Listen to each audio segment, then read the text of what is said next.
Bem, amigos, nós estamos aqui para mais uma lição da CPAD, que já nós estamos aí na lição de número 5, tá bom? Então eu quero te convidar para você ficar conosco aí até o final desse vídeo, porque o nosso assunto hoje é relevante. Bom, como você sabe, nós estamos sempre aqui para falar de escola bíblica dominical, para falar de estudo bíblico, interpretação de texto. Então não saia daí não, tá bom? Muito pelo contrário, compartilha aí, porque tem coisa boa aí para nós, preparada pelo Senhor, tá bom? Ó, o reinado de Acasias. Eu sou o Agnaldo, nós estamos aqui de Itaguaí, do Rio de Janeiro, e nós estamos toda semana comentando aí sobre as lições, tanto da CPAD quanto da Betel. E nós chegamos aqui na lição 5, o reinado de Acasias. Texto áureo diz assim, ó: tenha já fim a malícia dos ímpios, mas estabeleça-se o justo, pois tu, ó Senhor, pois tu, ó justo Deus, provas o coração e a mente. Salmo 7, verso 9. A coragem de Elias, essa é a verdade prática. A coragem de Elias é exemplo e incentivo para os que são chamados a pregar, exortar segundo a palavra de Deus, independentemente de classe, raça ou credo. Então o nosso assunto é o rei Acasias. Essa lição será apresentada aí no primeiro domingo agora de agosto. O rei Acasias, ele é o rei de número 8, é o oitavo rei do reino do norte. Oitavo rei do reino do norte, após a divisão com Jeroboão e Roboão, em 931 aproximadamente antes de Cristo. Conta-se aí 7 reis para o norte e o Acasias, ele é o oitavo, reinando aí aproximadamente em 853 a.C. Enquanto Acasias reinava no norte, Roboão reinava no sul. Roboão foi a partir que se dividiram. Jeorão reinava no sul. Texto de referência está aí em 1 Reis. 1 Reis, capítulo 1, versículo do 1 ao 7 e capítulo 1, versículo do 13 ao 17. Lembrando sempre que a pronúncia é 1 Reis e 2 Reis. A referência aqui é 2 Reis. Acho que eu até falei primeiro, né? Eu falei primeiro, estou me corrigindo. 2 Reis. Por que 2 Reis, 1 Reis? Porque o gênero é masculino, o livro. Tá bom? Segue aqui o nosso fluxo. Os objetivos gerais dessa lição é ressaltar a impreensibilidade de ter um relacionamento íntimo com Deus. Quais são os objetivos específicos dessa lição? Descrever a idolatria e a infidelidade de Acasias, assinalar a coragem de Elias e identificar as consequências dos atos de Acasias. Esse é os objetivos específicos. Vamos à nossa introdução aqui? Não perde o foco aí não, hein? Olha, o reinado de Acasias foi fortemente marcado pela idolatria. O que é idolatria? Idolatria é você prestar culto a alguma coisa que não seja Deus. Então, idolatria não é só adorar um ídolo. Idolatria pode ser adoração a uma personalidade humana, pode ser adoração a um time de futebol. Em síntese, Idolatria é tudo aquilo que toma o nosso tempo de Deus. Tomou o nosso tempo de Deus, isso se chama idolatria, tá bom? De culto a um ídolo. Ídolo aí um personagem e latria vem de culto, seria culto a um ídolo. Então o reinado de Acasias foi fortemente marcado pela idolatria. A idolatria começada lá no Reino do Norte com Jeroboão em 931 e que foi sendo estendida pelos reis que vieram posterior. A escola idólatra do Reino do Norte foi enorme e eles tiveram reis todos voltados para ídolos. Acasias cometeu um ato de infidelidade a Deus ao consultar Baal-zebub sobre o seu destino. O Senhor, através do profeta Elias, advertiu severamente o rei sobre esse gravíssimo erro, anunciando o decreto de sua morte. Bom, vamos ler um texto aqui para a gente entender isso, mais ou menos, né? O que o texto diz? Em 2 Reis, capítulo 1, versículo 1 e 2, eu estou lendo aqui na linguagem de hoje. Depois da morte do rei Acabe de Israel, o país de Moabe se revoltou contra Israel. O rei Acasias, que ficou no lugar de Acabe, caiu do terraço do alto do seu palácio em Samaria e ficou muito ferido. E então mandou que alguns mensageiros fossem consultar a Baal-zebub, o deus da cidade filisteia de Ecrom, a fim de saber se ia sarar. Bom, acontece um acidente aí com Acasias, e ele fica com um problema sério de uma enfermidade, impossibilitado de andar, acamado, nessa cegueira espiritual extrema, e ele busca socorro, busca refúgio nos deuses pagãos dos filisteus. Então ele manda lá consultar a Baal-zebub, que era tido como o profeta dos filisteus, que dava prognósticos, só que, bom, ídolos não fala e Deus entrou nessa briga contra Acasias, até porque o seu pai só vinha fazendo coisas erradas. Então, olha só que ensinamento nós podemos tirar desse texto. Acasias, ele fica acamado. A palavra de Elias para ele é: digam ao rei que o Deus eterno diz, você não vai sarar dos seus ferimentos e vai morrer. Olha, Elias fez o que Deus havia mandado. E os mensageiros voltaram para o lugar onde o rei estava, e ele perguntou: por que vocês voltaram? E ele respondeu: um homem se encontrou com a gente e disse que voltássemos e disséssemos que o Deus eterno manda perguntar o seguinte: por que é que você está mandando mensageiros para consultar Baal-zebub? Você não vai sarar dos seus ferimentos, você vai morrer. Bom, Acasias, devido a esse acidente, ele foi ferido gravemente. Não sei qual foi o ferimento. Pode ser uma perna quebrada, pode ser uma fratura na coluna, pode ser qualquer outra circunstância que o impossibilitou dele andar.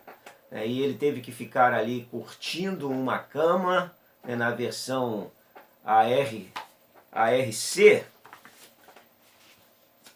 O profeta manda dizer a ele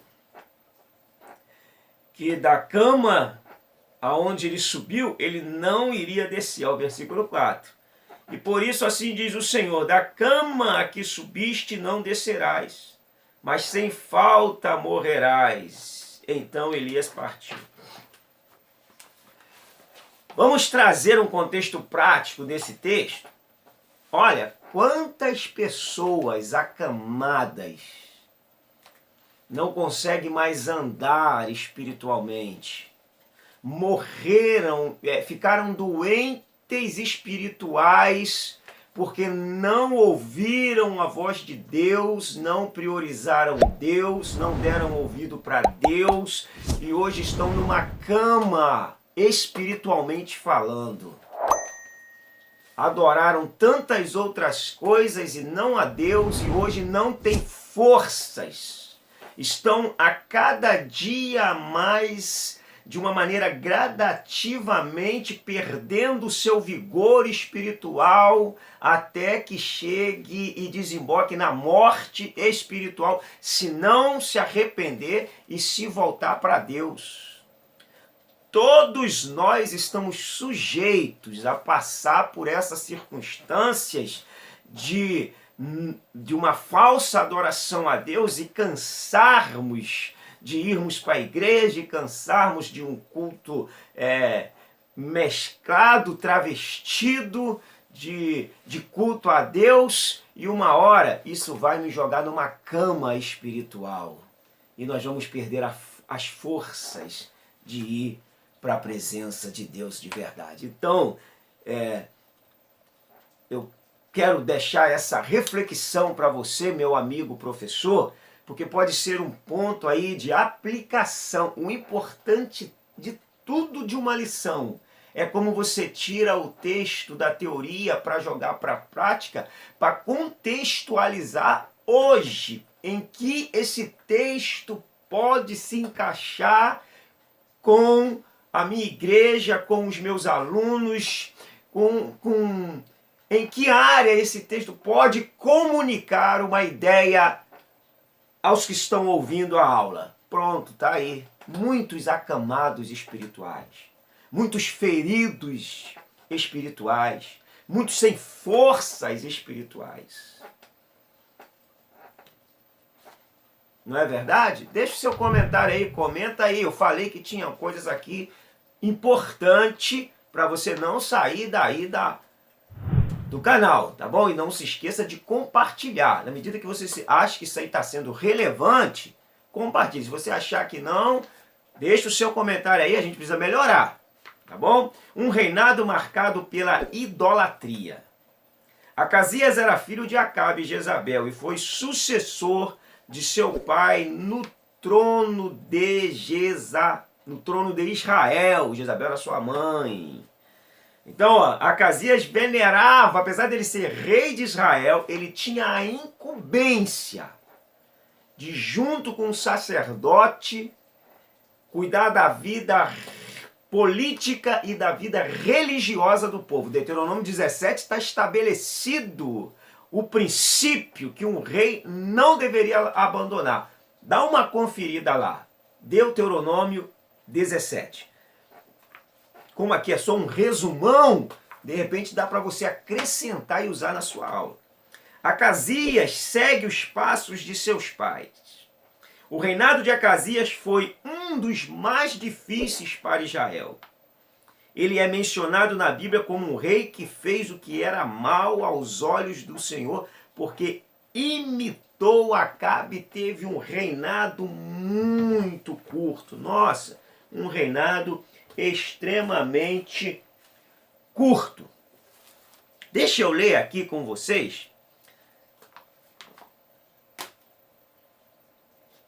algo que diz o teólogo John Wintercombe. Ele diz assim: Acasias caiu pelas grades do terraço de seu palácio em Samaria e sofreu ferimentos graves, e em vez de pedir que o Senhor o curasse, enviou mensageiros a Baal-zebub, deus de Ecrom, para saber se sararia. Ora, John identifica o deus pagão do seguinte modo: o nome verdadeiro da divindade seria da Síria, o nome da verdadeira divindade da Síria era Baal-Zebul, Senhor da vida. Mas os judeus o chamavam depreciativamente de Baal-Zebub, Senhor das moscas. No tempo de Cristo, essa divindade havia se tornado o símbolo de Satanás. Está lá em Mateus capítulo 12, né? Que quando acusaram Jesus de que ele expulsava Jesus em nome de Baal-Zebul, né? Que era o Belzebu. Justamente isso aí, no Novo Testamento, Jesus estava sendo a conexão entre Baal-Zebub e Baal-Zebul, Deus da mosca, sendo usado lá para Jesus. E esse Deus, ele era tido como Deus das provisões, o Deus da cura, das manifestações.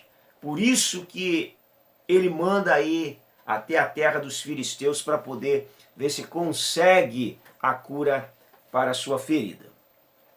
E com isso, ele reinou muito pouco, não conseguiu a cura e, como disse Deus por meio do profeta Elias, pereceu. Vamos nós, Elias desafia a adoração a Baal. A corajosa intervenção de Elias, o rei Acasias, enviou seus emissários para consultar o falso deus Baal-Zebub. Mas o anjo do Senhor ordenou ao profeta Elias que se encontrasse com eles em Samaria e os exortasse com uma palavra. Porventura, não há Deus em Israel. Olha o que eu vou falar aqui agora. Meus amigos professores,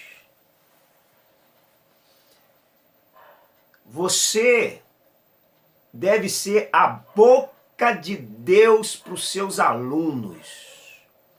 Não faça curva para ensinar a palavra do Senhor.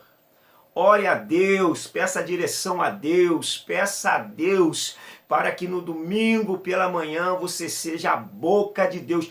O que nós precisamos é de profetas nas nossas escolas dominicais, nós precisamos de profetas nos nossos púlpitos, não é de professores metódicos, acadêmicos. Nós precisamos de professores que têm gana pelo ensino, mas têm fogo na alma para transmitir esse ensino com impacto do Espírito Santo, por aquilo que queima dentro do teu ser.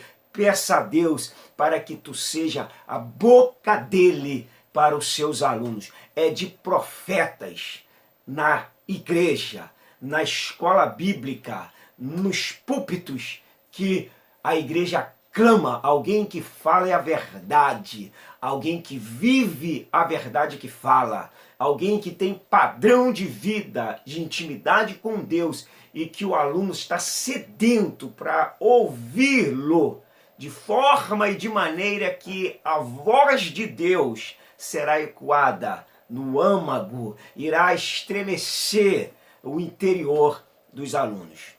Seja a boca de Deus para o seu aluno, professor. O seu aluno espera, oh aleluia, oh aleluia. O seu aluno espera uma palavra do céu, iluminada, para que ele saia dali diferente. O compromisso é grande, professor. Seja profeta para o seu aluno. A resposta de Elias aos soldados do rei. Quando o rei ficou sabendo da profecia de Elias, enviou em 3 ocasiões diferentes um oficial com 50 soldados para conduzir Elias ao palácio. E aí Elias estava no monte. Mas as 2 primeiras vezes desceu fogo do céu e consumiu todos os soldados e os seus capitões. Por que Elias estava no monte? Porque o homem de Deus é um homem que gosta de orar. O homem de Deus, a boca de Deus, o profeta de Deus, ele precisa aprender a andar de joelhos.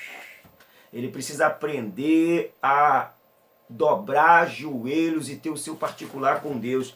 Você sabe o que George Miller chegou a dizer uma certa feita para Deus? Isso está relatado na sua biografia. George Miller, o homem que ousou a viver da fé, ele faz uma oração para Deus e fala assim: Senhor, que nem minha esposa, que nem meus filhos, que nem minha família, que nem os meus estudos, que nem os meus livros me afaste de ti. Não permita que os seus estudos te afastem de Deus, porque você precisa de Deus para que Ele possa pegar o seu estudo e causar sucos na alma daquele que te ouve, como uma espada. E isso vai depender do seu momento com Deus, professor. Do seu momento com Deus. Um ministério de fogo, ora. Um ministério de quem queima por Deus. De quem consagra a sua vida a Deus. O ministério que mais envolve fogo é o de Elias. Hoje, Elias seria tido como o maior pentecostal da atualidade. Porque quem gosta de um fogo é um pentecostal. Mas cuidado, porque, já dá para a gente levar isso para a aula também. Há o fogo de Deus, aqui. Há o fogo de Nadab e Abiú, de Levítico capítulo 10. Olha aí, eu falei que tinha coisa boa para você não sair daí. Você já pode trazer, irmãos, o fogo é bom, mas o de Deus. Agora tem um fogo estranho de Nadab e Abiú que eles ofereceram, Levítico 10. Aquele ali foi rechaçado por Deus, foi dispensado por Deus. Aquele ali não interessa a Deus. Tá? Pra você fazer um trocadilho aí, você pode buscar a Deus e Deus vai te iluminar dentro desse texto. Para a gente eliminar o fogo estranho. Com fogo estranho, Deus não quer papo. O fogo de Deus é outra coisa. Não, a gente não confundir. Tá bom? Vamos aqui ao 3, 1. A doença de Acasias e sua morte, ou o julgamento do Senhor contra Acasias. Todo pecado atrai o juízo de Deus. Todo. Não há pecado que não atrai o juízo de Deus. Principalmente quando não há arrependimento. Deus não tolera a obstinação daqueles que ouvem sua palavra e permanecem com a vida deliberadamente entregue ao pecado. Entregue ao pecado. Eu quero até ler um texto aqui com vocês. Sabe por quê? Tem um texto de Números, se não me falha a memória, é 23:32. Vamos ver? Se é o 23:32, a gente vai que você, de repente você quer usar aí na sua aula, né?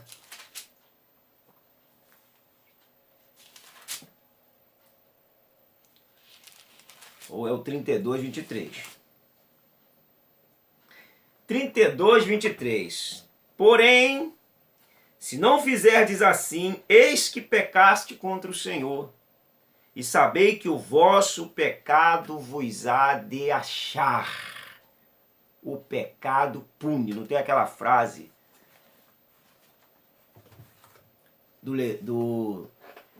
daquele técnico que foi técnico do São Paulo, que hoje trabalha no São Paulo, esqueci até o nome dele. A bola pune. O pecado pune. O pecado pune. Tá aí, 32:23 de Deuteronômio. Se tu lembrar o nome dele, coloque aí no comentário. Me deu branca aqui. Foi até técnico aí de vários outros times. A determinação de Elias e a morte do rei. Ao ser convocado à presença do rei pelos oficiais de seus soldados, o profeta não titubeou em repetir o que já havia dito. Ou seja, os 2 primeiros comandantes foram fulminados, porque chegaram arrogantes, achando que isso era... Mas chegou lá com o sapato da humildade o terceiro, pedindo misericórdia, e Deus falou assim, vai com ele. Por quê? Porque Deus abate o soberbo. e dá graça aos humildes. Então, ó, sapatinho da humildade não pode nos faltar. Nós não somos o cara. Tá bom? E as qualidades de Elias. Nesse episódio, várias qualidades de Elias são percebidas, tais como intimidade com Deus, zelo em promover a adoração a Deus, ao Deus de Israel, e em condenar a idolatria. Clareza e assertividade em suas sentenças, fidelidade e, além de tudo, coragem. Não pode faltar coragem para o profeta de Deus. Profeta de Deus, coragem faz parte do seu currículo. Tá bom? Até porque você precisa ter ousadia para falar a favor da palavra de Deus. E diante de uma classe, muitas vezes com vários obreiros, você precisa de autoridade de Deus. Porque a tua autoridade pode ser quebrada. Mas a de Deus, não. Deus garante se Ele estiver te usando. O reinado de Acasias foi marcado pela idolatria e pela infidelidade para com Deus. Ele fez o que era mal aos olhos do Senhor ao consultar outros deuses sobre o seu futuro. Essa idolatria, essa infidelidade para com os mandamentos de Deus foi justamente o que causou a falência tanto do reinado quanto da vida desse rei. Então, ó, fica aqui o nosso resumão, um conteúdo aí extra para você somar com a sua aula. Nós não estamos dando uma aula, estamos só fazendo uma síntese para que você possa, de repente, agregar aquele conteúdo caprichoso que Deus já te deu. Tá bom? Nossa próxima lição, o profeta Elias e Eliseu, seu sucessor. Eu quero indicar um livro para você que pode te ajudar, se você tiver ele aí, nessas aulas que está falando de Elias. Olha, Elias, não sei se você tem, se você não tiver, adquira esse livro. Esse livro vai te auxiliar bastante na sua aula. Elias, de Charles Swindoll. Tá bom? Um grande abraço, boa aula, que Deus te use poderosamente. Não esquece, oração e jejum é o que te dá capacidade para você receber de Deus uma inspiração e uma iluminação para se posicionar com a autoridade de Deus. Oração e jejum. Ore pelos seus alunos, ore pela sua turma, ore pelo seu pastor, ore pelo departamento de ensino da sua igreja e Deus abençoe a sua vida. Um grande abraço, fica com Deus até a nossa próxima aula. Não se esqueça de se inscrever e de acionar o sininho aí, porque você vai receber as novas notificações e tem coisa boa para você. Deus abençoe a sua vida.